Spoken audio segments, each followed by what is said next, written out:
टैक्सील.com के YouTube channel पर मैं सी एस सतबीर सिंह आपका स्वागत करता हूं। आज हम समझेंगे कि GSTR3 की जो GST रिटर्न है वो हम लोग कैसे फाइल करेंगे GST पोर्टल पे, यानी कि www.gst.gov.in पर। आइए समझ लेते हैं GSTR3 फाइल करने के लिए सबसे पहले कौन सी प्री कंडीशंस हैं। सबसे पहले तो टैक्स पेयर को जीएसटी पोर्टल पर रजिस्टर्ड होना चाहिए और उसके पास एक एक्टिव जीएसटीएन होना चाहिए। जीएसटी टैक्स पेयर के पास वैलिड लॉगिन क्रेडेंशियल होने चाहिए, यानी कि यूज़र आईडी और पासवर्ड होना चाहिए। उसके बाद जिस व्यक्ति के लिए डीएससी लेना मैंडेटरी है under GST act for verifying GSTR3, उसके पास एक वैलिड यानी कि अनएक्सपायर्ड डिजिटल सिग्नेचर सर्टिफिकेट होना चाहिए। यदि टैक्स पेयर ई साइन के थ्रू वेरीफाई करता है तो उसके पास वैलिड आधार नंबर और मोबाइल नंबर होना चाहिए। GSTR1 और GSTR2 जो है वो सक्सेसफुली फाइल की होनी चाहिए। और GSTR3 for the previous period should be filed, यानी कि आप यदि अगस्त मंथ के लिए GSTR3 फाइल करने जा रहे हैं तो सबसे पहले आपको अपनी जुलाई मंथ की GSTR3 को फाइल करना होगा। अब समझ लेते हैं कि GSTR3 फाइल करने के लिए क्या प्रोसेस है। जब आप अपने GST पोर्टल www.gst.gov.in पर लॉगिन करेंगे तो आपको रिटर्न फाइलिंग में जाना है और वहाँ से फाइनेंशियल ईयर और जो है रिटर्न फाइलिंग पीरियड उसको सिलेक्ट करना है। और उसके बाद आप जैसे ही जनरेट बटन पर क्लिक करेंगे फॉर फाइलिंग GSTR3 तो आपको नेक्स्ट डैशबोर्ड जो है वो डिस्प्ले होगा। जैसे ही आप अपने जनरेट बटन पर क्लिक करेंगे GSTR3 के तो आपके सामने GSTR3 का डैशबोर्ड खुल जाएगा, जिसमें कि समरी डिटेल होगी जो कि रिफ्लेक्ट करेगी बेस्ड ऑन जब आपने GSTR1 और GSTR2 फाइल किया है उसके बेस पे जो GSTR3 की समरी है वो इस डैशबोर्ड पे जनरेट हो जाएगी। उसके बाद आप यदि अपनी टर्नओवर डिटेल देखेंगे तो आपकी जो पिछले फाइनेंशियल की जो टर्नओवर डिटेल है वो यहाँ पे डिस्प्ले हो जाएगी। उसके बाद आपका जो आउटवर्ड सप्लाई का डैशबोर्ड अगर आप क्लिक करेंगे तो आपके सामने जो आउटवर्ड सप्लाई की डिटेल है वह आ जाएगी। आप इस आउटवर्ड सप्लाई को क्रॉस वेरीफाई कर सकते हैं। ये आउटवर्ड सप्लाई GSTR1 से आई है। जब आपने अपना GSTR1 फाइल किया था तो वहाँ से जो डिटेल है यहाँ पे ऑटो पॉपुलेट हो जाएगी, यानी कि total taxable value, IGST, CGST और SGST का अमाउंट यहाँ पे आ जाएगा, जिससे आप क्रॉस चेक कर सकते हैं। इसके बाद आप अपनी इनवर्ट सप्लाई की डिटेल्स को क्रॉस वेरीफाई कर सकते हैं।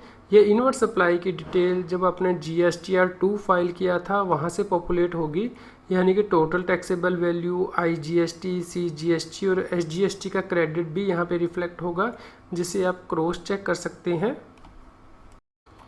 इसके बाद आप जो इनपुट टैक्स क्रेडिट का टेबल है उसे चेक कर सकते हैं। यहाँ पे इनपुट कैपिटल गुड्स और इनपुट सर्विसेज पे जो IGST, CGST और SGST अमाउंट होगा वो रिफ्लेक्ट करेगा और आप इस अमाउंट को क्रॉस वेरीफाई कर सकते हैं कि ठीक है या नहीं है।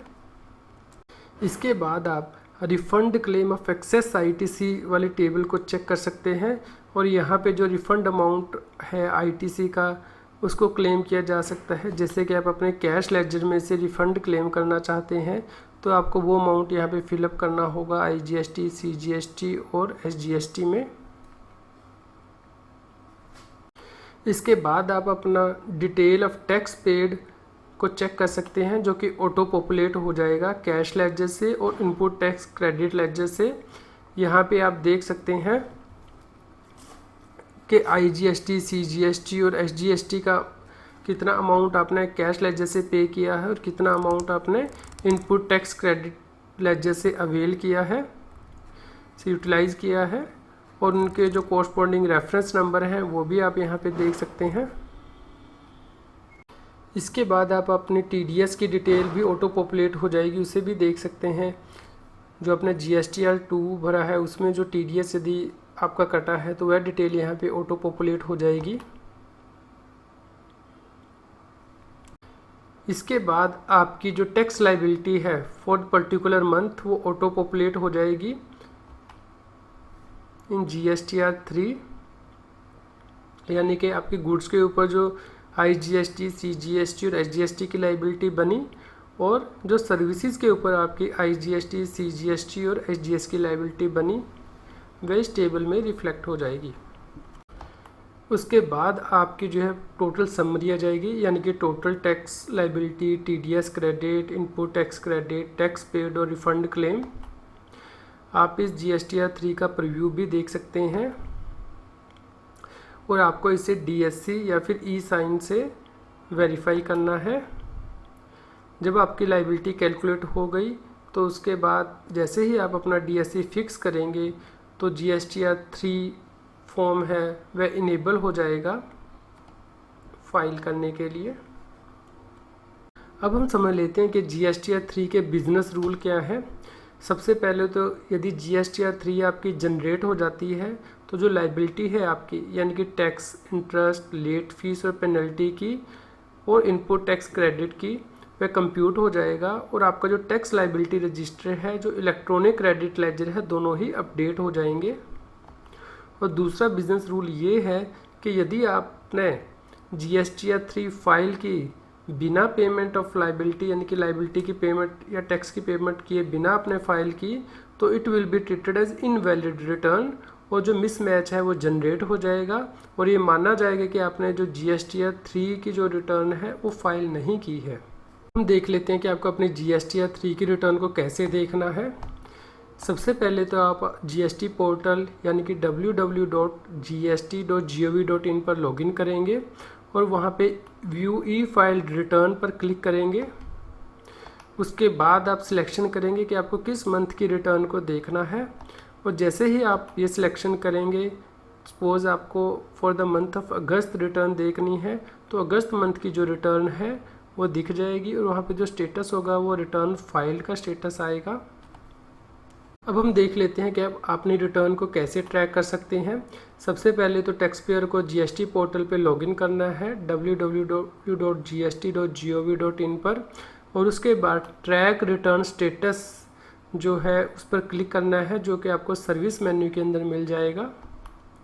और उसके बाद आपको अपना पीरियड सेलेक्ट करना है कि किस पीरियड की आप अपनी GST रिटर्न को देखना चाहते हैं और जैसे ही आप अपना ये पीरियड सेलेक्ट करेंगे तो GST रिटर्न जो है वो आपके सामने आ जाएगी।